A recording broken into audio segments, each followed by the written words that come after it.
وہ انسان نے کھایا، انسان نے جب کھایا کیا بنا؟ خون بنا ہے، خون سے ایک نطفہ بنتا ہے، اسی نطفے سے انسان بنتا ہے۔ انسان اس لیے اللہ تبارک و تعالیٰ نے فرمایا کہ اس انسان کو میں نے مٹی سے پیدا فرمایا۔ آدم کو ڈائریکٹ بنایا لیکن اس انسان کو انڈائریکٹ بنایا۔ انسان کو کہاں سے لایا؟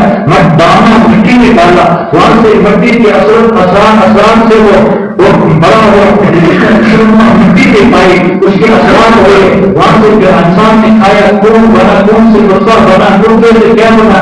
ایک لوکڑا بنا، لوکڑے سے نطفہ بنا، اس کے اندر ہڈیاں آئی، ہڈیوں کے اندر کے ہڈیوں کے باعث سے گوشت آیا، پھر اس کے اندر روح ہوگی، روح جان آگے کر انسان حقیقت اصل میں مٹی سے بنا ہوا ہے۔ اس لیے